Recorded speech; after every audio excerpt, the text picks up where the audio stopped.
Isang mapagpalang hapon sa ating lahat, guys. So ngayon nandito tayo sa may kahabaan ng Rizal Avenue. So guys, nandito tayo ngayon sa may Julian Surplus 749 Rizal Avenue, Santa Cruz, Manila. So ayan guys, assorted Japan items. I-update natin yung kanilang mga products, kung ano yung mga bagong mabibili ngayon April 2025 dito, no, bago mahal na araw guys. So ayan, pagdating sa mga bags, no, marami rin ho sila rito.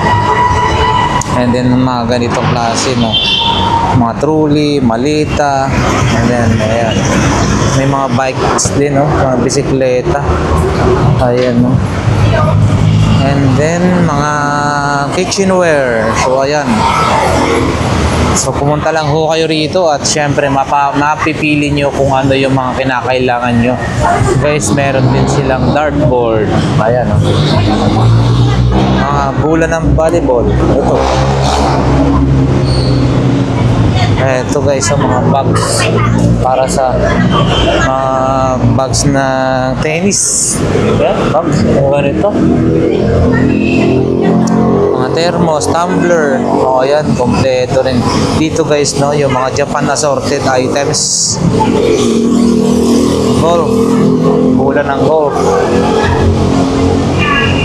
Ayan, meron pa sa taas po yan, no, second floor. So mamaya na natin puntahan. Ayan, no, maraming mga bags na magaganda, good quality. Ayan, bota, ayan, bolt, no, meron din sila, oh, mga iba't ibang klase ng wall clock.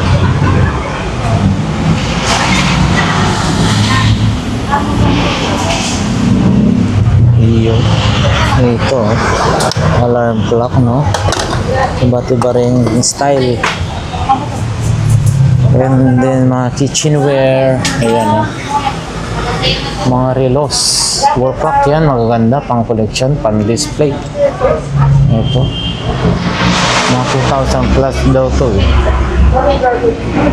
Ayan, no, ito 2,000.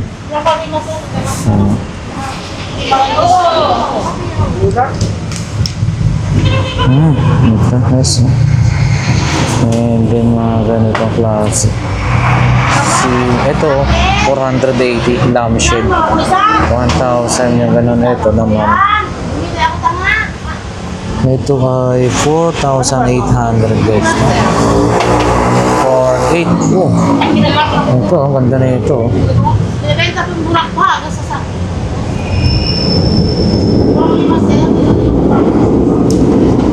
Pang collection, decoration sa bahay guys. Marami dito, mga antique kitchenware guys, yan, magaganda.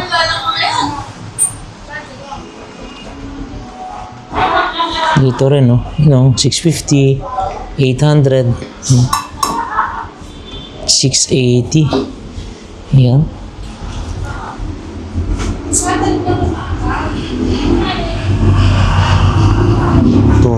Ito, magandang klase rin, no? Pan-display lang guys, marami rito, oh. Yun, mga relo.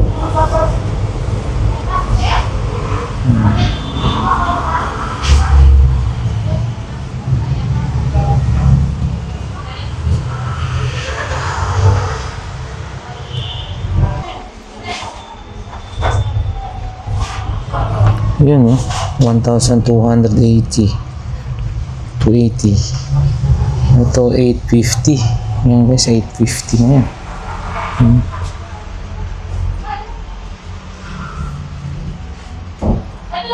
Ito ang paganda. Yun, no. 1,200. Ito 1,200 rin yan.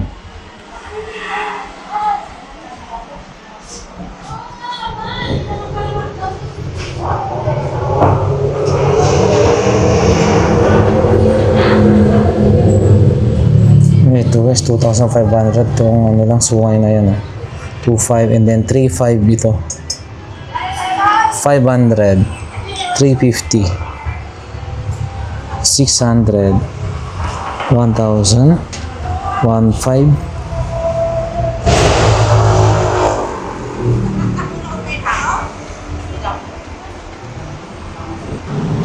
Ito guys, no? Pang ano sa tsaka yata to, pero wow. Mabigat ha.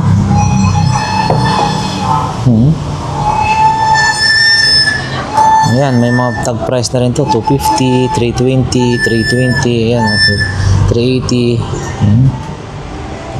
Ito rin. So, ayan guys, meron din silang ano rito guys. So, many components. Sony. 1, 2, 3, 4. 4 na layer yan guys, no? Ayan, no? Bali, hindi ko alam kung magkano ang presyo pa yan ito. Meron din yung ganyan. 2-in-1 subwoofer. And then, ito rin. Organ. Ma'am, ito magkano po? Ay, hindi nila alam. Meron siyang pressure cooker. So, ayan guys. Bolt. Ayan, no? Dito, Marquis. Mga amplifier guys. No? Ayun. Magaganda yung tatak nito. Yamaha. Ito, Yamaha. Ito, Denon. Speakers guys, sa mga naghahanap, mga antique na speakers na to. Ito 1, 2, 3 3 layers. And then ito Yamaha, no, 230 watts, 110. Yun, no. Mga tools yan, kompleto rin sila rito, mga tools. Check natin guys, mga tools nila rito. O ayan, no. Ipakita natin lahat guys, no, lahat yung mga ano, hindi na natin maisa-isang tanungin kung magkano yung presyo ng bawat isa. So ipakita lang ho natin para magkaroon po kayo ng idea na kung kayo po ay nagbabalak bumili o naghahanap ng mga ganitong klase at makita nyo rito. So dito lang ho yan sa may Avenida, yan, Rizal Avenue.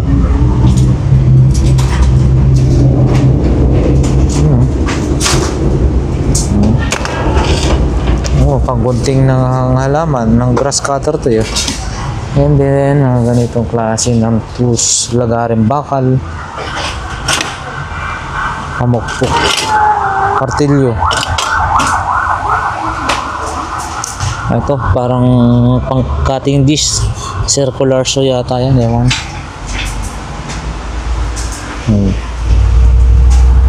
Ayan, mga tools, iba-iba. Ito, barinal, lalaki ah. Drill bit ba tawag niyan? Noon.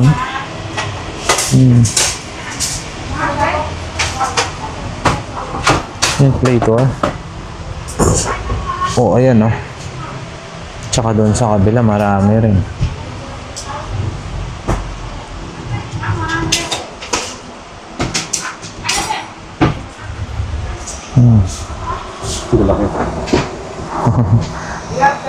Ito slice na hindi pang cutting din, yero, pang cutting sa yero guys. Yun, ito. And then dito may mga yung old na plaka na, no, plaka oh. Marami pa sila yun, oh. Doon marami. Flashlights. And then yung ganyan, no, mga naghahanap ng guitars, no? Yan, marami rin sila rito. Yan din yung mga speakers ng guitar speakers. Yan. Ito, maganda rin to. Gandang klase.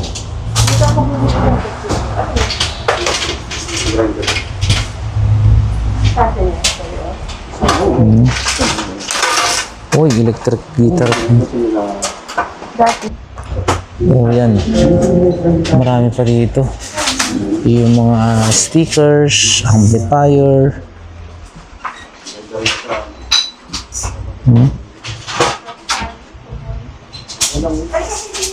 Oh, yung mga sound bar.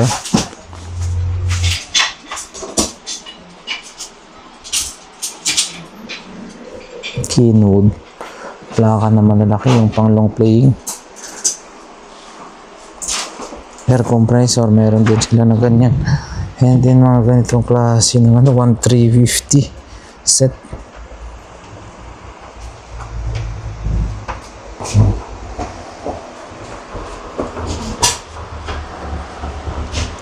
Yun Larga Vista Hindi yata kompleto yung pambingwit. Yan. Mga gitara, marami rin doon maliban dito guys ito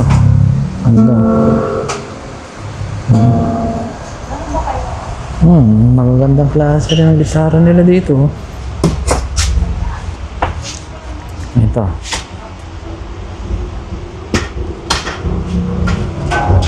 ito guys 999 na lang TV nasa 42 inches siguro to 999 42 inches siguro yan or hindi lang kasi malaki to sa 32 so yan punta na tayo sa taas naman tayo guys. Helmet, kung mayroon din sila rito mga helmet yun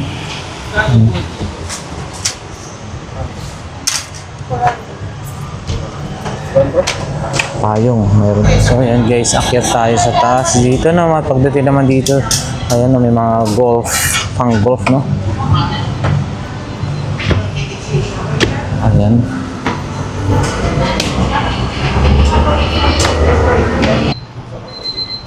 yung mga harilo pa rin but assorted items guys ang nandito sa taas dito lagayin ng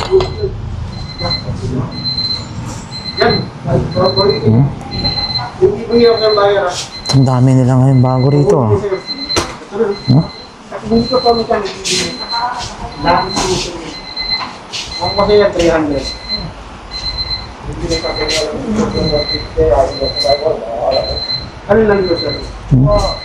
dami nilang bago guys ayun ito makinis 350 kaya ito meron bang 400 mo na to kahit margarita kailangan niya ito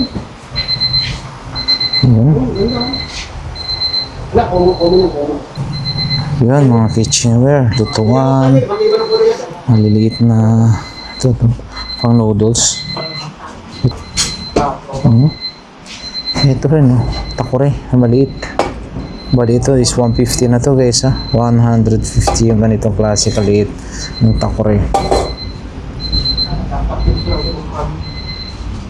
ito is 650 pero quality ganda ng stainless niya 650 ito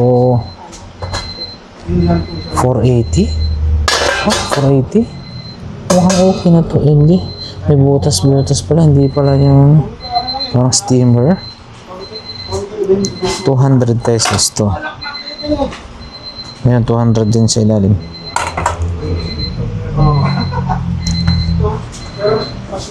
dami ngayon dito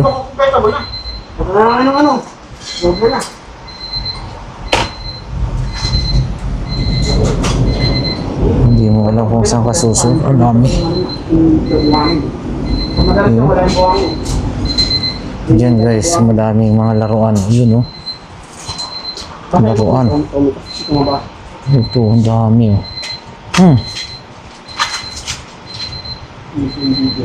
Doon din ang dami rin.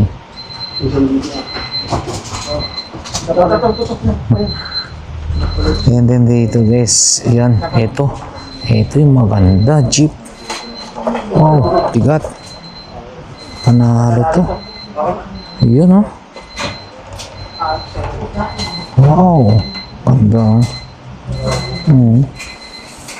Solid. Yung ulo yung kailangan mo. And then ito rin. Pang racing. Ito, ano tawag na ito? Bulldozer. Wow. Ito remote control niyang bulldozer. Hirang kumpleto, di ba?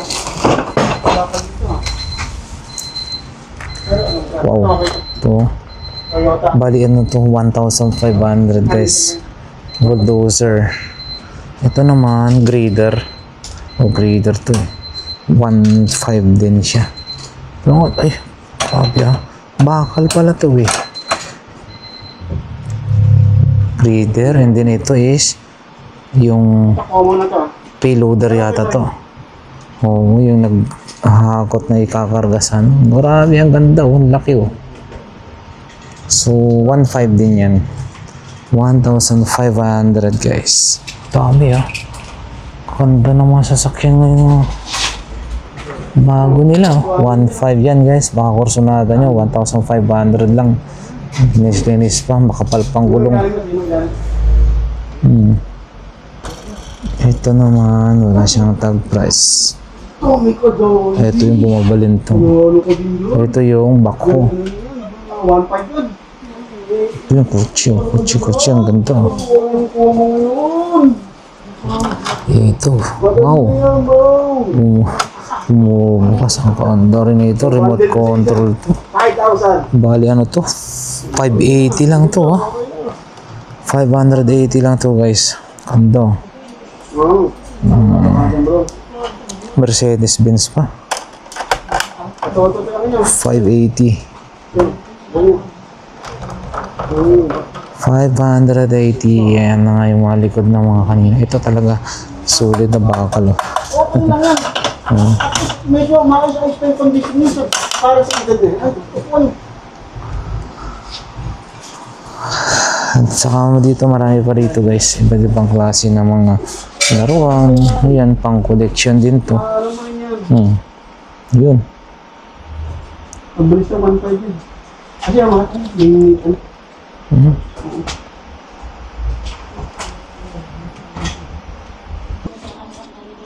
Yan. Common yun. Ano yan? Judge lang yun. Diba?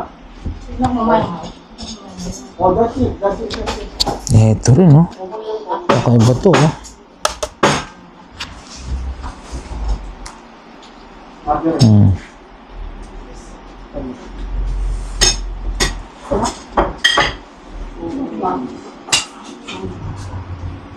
Ano to? Para sa sorbetes? Uy! Doon ka bumawi. Ito lang ang tuksuan. Wow! Ito ang dami. Marami pa rin. Oo, ganda pa rin ito. Solido.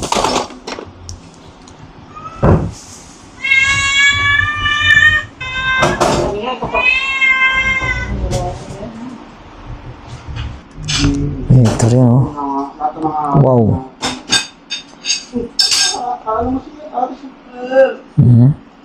Ganda. Ito. 80 pesos. Ito.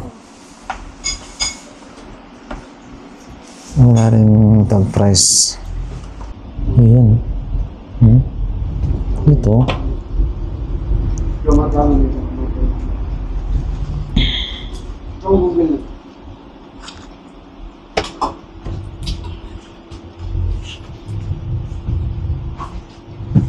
May panalo rin to. Ganda.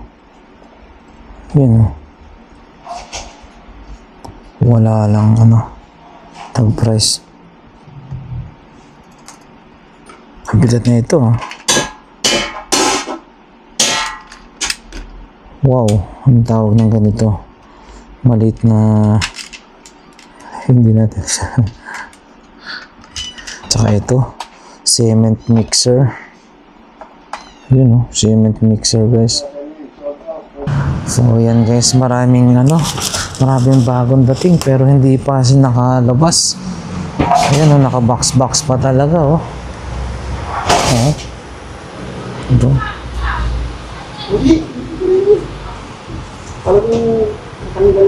Ito, yung mga marmol. Ito, kaso baso, inuman. Kakaiba. Marmol na to.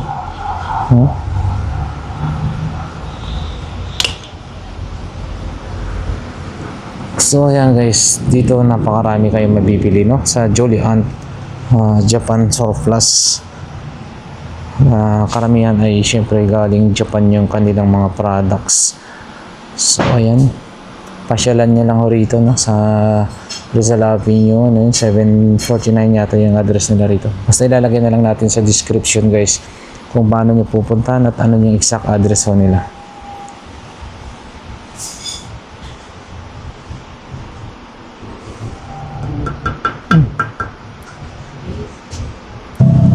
So ayan na nga, guys, yan lang yung ating update for today dito sa Jolly Ant Japan Surplus. Hanggang dito na lamang ang ating update for today, guys, no? Jolly Ant Surplus 749 Rizal Avenue, Santa Cruz, Manila. So kapag may nagustuhan po kayo at syempre gusto nyo ang bilhin, pumunta lang po kayo rito. 749 Rizal Avenue, Santa Cruz, Manila. So malapit na lang ho yan sa Recto Corner, no? Corner lang po siya ng Recto Avenue Corner, Rizal Avenue, malapit sa McDonald. Ayan, guys, malapit sa 769 dito na lang ng konti. So ayan, sa ating solid subscribers and viewers, maraming salamat sa support, nawa ay tangkilikin nyo pa po yung ating mga susunod na vlogs. Once again, maraming salamat. Nawa ang bawat isa ay nasa mabuting kalagayan at ligtas sa anumang kapahamakan sa buhay. God bless po sa lahat.